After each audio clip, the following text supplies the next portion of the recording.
Coming up on today's episode of Airborne Unlimited. First flight Russian MC-21 jetliner. Last remaining Sea Vixen makes gear-up landing. And 41st Air Race Classic announces 112 women pilots will participate.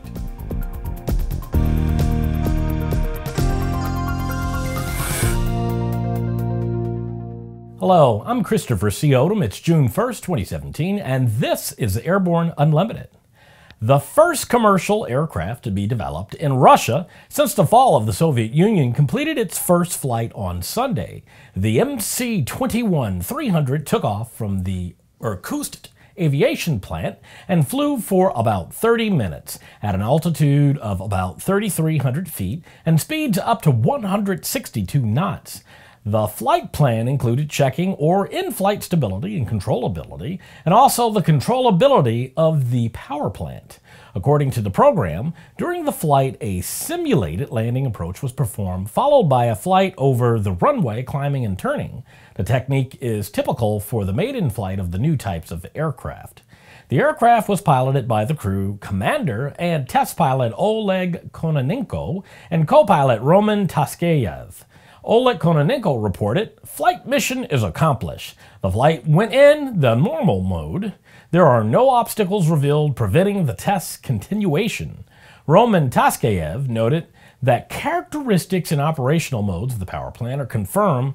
All aircraft systems operated without glitches. MC-21 300 is a new generation aircraft with capacity of 163 to 211 passengers.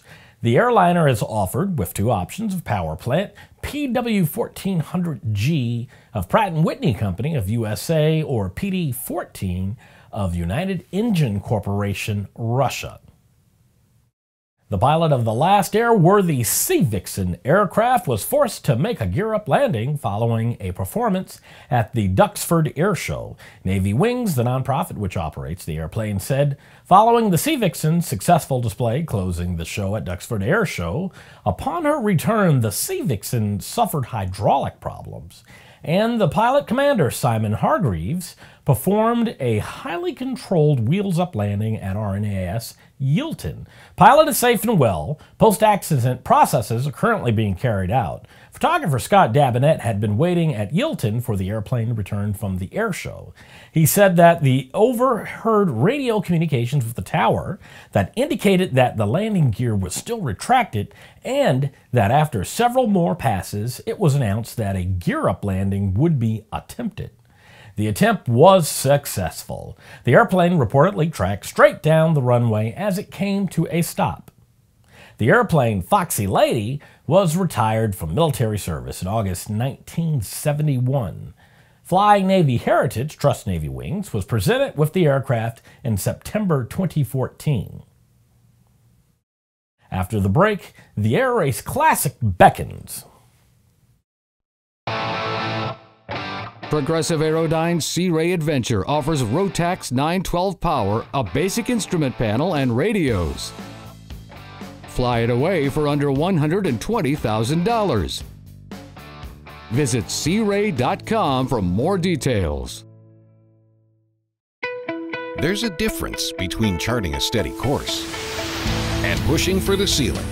And for nearly a century, Hartzell Propeller has been defining that difference. It's in our passion for engineering and research and our dedication to testing the limits of performance. We are built on honor. We are Hartzell Propeller. Sandia introduces the new SAI 340 Quattro TSO'd airspeed, attitude, altitude, and slip. With integral backup battery, safety never looked so good. See it now at www.sandia.aero. Welcome back. If you have a story suggestion for Airborne Unlimited, Aero-TV, the new AMA drone report, our website, or podcast, just email to news-spy@aero-news.net. More than 100 women pilots will take off on the adventure of a lifetime at the start of the 41st Annual Air Race Classic. 52 teams will depart Frederick, Maryland on June 20th for a 4-day cross-country race. Aviation celebrities Debbie Wren Harvey and Ariel Tweedo take their place in 2017 field. Starting at 8 o'clock a.m. on Tuesday, June 20th, 52 planes will launch down the runway at Frederick Municipal Airport in Maryland, 30 seconds apart on a course that will take them 2,640 miles over 4 days. Teams will fly across 14 states to reach the terminus, New Mexico's Santa Fe Municipal Airport, by the arrival deadline of 5 o'clock p.m. on Friday, June 23rd. This year's course extends from the Blue Ridge Mountains to the high desert of New Mexico. At each stop along the way, teams will execute a high-speed flyby across a timing line as they race against the clock. Laura Gerte, president Air Race Classic, said, "Every June, female pilots from across the nation fly the ARC for the competition and camaraderie. We look forward to welcoming back veteran racers and meeting new competitors at this year's start and celebrating the end of a great race together at the terminus." It's Thursday, which means it's time for an Aero Community Update, highlighting news and information about the incredible people and organizations that populate the Airborne Partnership Initiative behind Airborne Unlimited.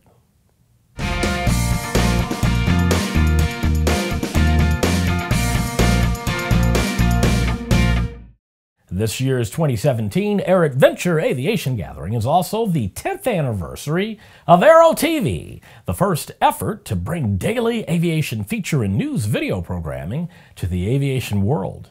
Thousands of programs later, including over 6 years of airborne programs for ANN, AMA, and AUVSI, the Aero-TV effort is going strong. Some 6 new airborne Aero-TV program partners will be announced shortly, each resulting in even greater programming options for significant topics within the aviation spectrum. Even more important, a massive update of the Airborne Unlimited program you're watching now is in the works. It's the most radical update we've ever undertaken, and like our commitment to shake up the aviation media game over 20 years with the advent of Aero-News itself. This effort is designed to offer a disruptive and positive update to the way that aviation community stays informed, entertained, and working collectively. A number of announcements offering more specific detail are scheduled for the Oshkosh 2017 timeframe. We'll keep you posted, but we'll assure that we're going to change the aviation media game in a big way again. After these messages, Snap acquires a drone company.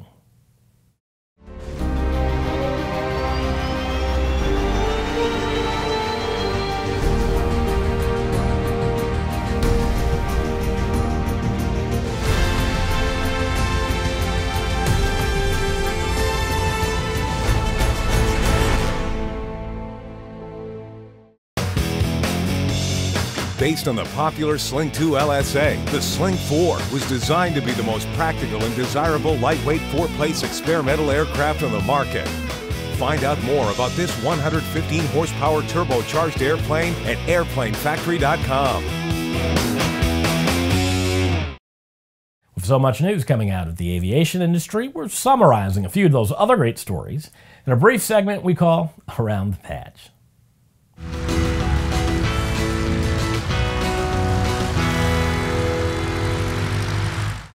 Snap, the company behind the popular social media app Snapchat, has reportedly acquired startup company Control Me Robotics for under $1 million. Control Me Robotics was founded in 2013 to provide tools for the capture of aerial footage to movie studios. Control Me does not build drones, but rather uses third-party drones and develops custom-built solutions for video capture. Swiss International Airlines has taken delivery of its first CS-300 aircraft at Bombardier's facility in Mirabel, Canada. When the aircraft enters commercial service in a few days, Swiss will become the first airline to operate both C-Series aircraft models. A damaged airplane is never a fun thing, and when it's an airplane that you've spent a year to build and love to fly, it's even worse. Tom Hudzinski was flying his SQ-2 backcountry supercruiser in a slow fight competition in Alaska recently and had his speed over the ground down to 17 miles per hour. That's when the wind suddenly dropped and so did Helsinki's SQ-2. A GoFundMe site has been set up by friends to aid in the rebuild. A legal battle over the movie Sully is being waged as the businessman who sold an A320 used in the movie claims he was not properly compensated. Scott Hager of Blair Adhesive Products, in his lawsuit against Warner Brothers and others, claims that he was never paid for his consulting services and is now asserting a copyright claim seeking to be named the movie's co-author. ZLIN Model Z242L airplanes are the subject of an AD superseding Airworthiness Directive 2003-11-12. This AD results from mandatory continuing airworthiness information issued by an aviation authority of another country to identify and correct an unsafe condition on an aviation product. Well, that's it for today's trip around the patch. Now, let's get back to the rest of the news. At the Santa Monica Council meeting on Wednesday, May 24th, the Council selected a design to shorten the runway at the Santa Monica Airport to 3,500 feet, which is in accordance with the provisions included in the consent decree, the so-called settlement agreement reached between the City of Santa Monica and the FAA. The Council was presented with two feasible design options.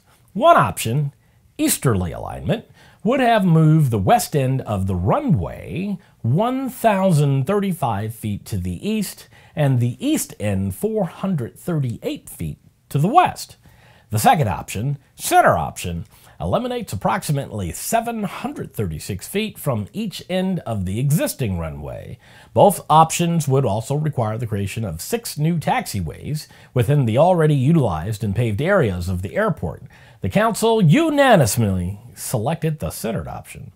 Council also directed staff to proceed with preparing detailed drawings and return with a guaranteed maximum price construction bid.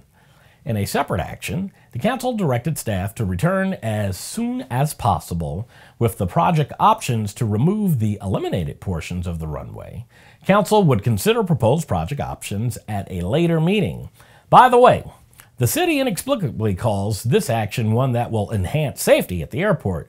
Yeah, right.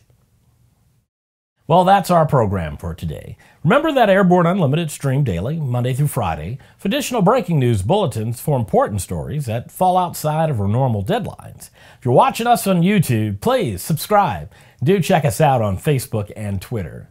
Get comprehensive, real-time, 24/7 coverage of the latest in aviation and aerospace stories anytime at aero-news.net.